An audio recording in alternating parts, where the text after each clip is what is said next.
Maya discusses how classic 80s funk inspired new album Retrospect and why going independent changed her approach to music.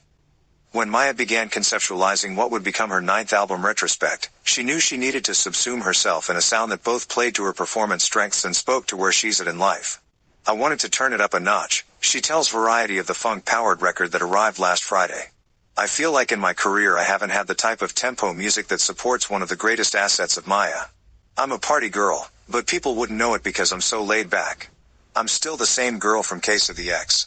I'm just in my grown era. Retrospect forgoes the languid pace of Maya's last album, 2018's TKO, The Knockout, in favor of the R&B and funk of the late 70s and early 80s. Now 46, the singer draws inspiration from the music that inspired her, name-checking Prince and the Gap Band, for a spate of upbeat tunes dotted by glittery synths, pummeling 808s and plucky bass notes. On the Snoop Dogg featuring standout No Pressure, for instance, Maya invokes the carefree feeling of loping around a roller rink as she sings of taking things slow with someone she just met, horns blasting alongside her. Maya recorded the lot of Retrospect in Los Angeles, amassing songs that she tinkered with over the course of several years.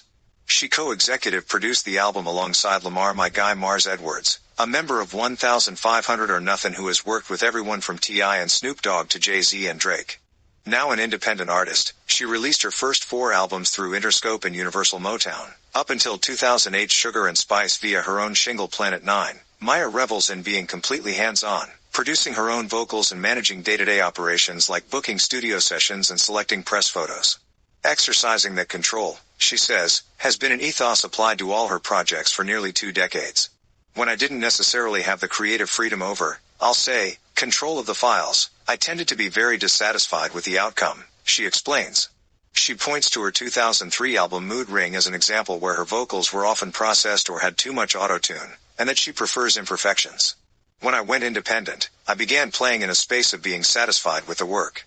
And I would not come out or put anything out into the universe until it was the way I wanted it. Being independent empowers me to say, all right, we're good here. Prince played a significant role as inspiration for Maya on Retrospect, as the sound of Minneapolis funk casts a long shadow over the record. From the pulsating bass lines on Masterpiece to the clattering synth notes of Life Is What You Make It. Retrospect pays homage to the Purple One, who once imparted wisdom to Maya on navigating her career as an indie artist. Obviously, the independence, he was a huge advocate for it, she recalls. There was a sense of protection in some of those conversations and protecting your art. There was also investment in living below your means, not going after materialism but truly building a space as an athlete would to train as a recording artist, having your own studio, having your own place where you can rehearse so that you can literally pour into your craft because the outcome is based on what you're putting in. And that's just investment, practicing. He comes from a school where there are no shortcuts. Maya, of course, has taken the long road to arrive at such a contented creative space. Since debuting with her self-titled album in 1998, she carved a path for herself by playing the major label game, sending hits like Case of the X and My Love Is Like. Woe to the upper reaches of the charts. But after her label bungled the release of her 4th album Liberation, she took the reins of her career and charged onward, learning how to sharpen her business acumen in real time. The world is yours. It's a free playground where you can experiment and explore in your own time. Really deep dive, she says. Test records before you invest. Develop relationships that last a long time, build teams, offer opportunities, internships, etc. You're literally learning so many things as you go, but also meeting so many people because you are in need of those who can move the needle. And it's a wonderful thing to have those moments and then build upon that. Retrospect was initially intended as a precursor to an opening slot on Pussycat Dolls' reunion tour, PCD Forever, but the North American trek was cancelled in early May, with some attributing it to ticket sales. Maya says it's a bummer that the tour was called off, but that she wasn't aware of a specific reason for its cancellation. I'm kind of in the dark with everything right now, she said in this interview, which took place the morning after the announcement. I haven't gotten into the nuts and bolts. Instead, she's eyeing a fall tour for Retrospect, which had always been part of the game plan. After all, Retrospect is the culmination of years of fine-tuning and crafting a cohesive vision.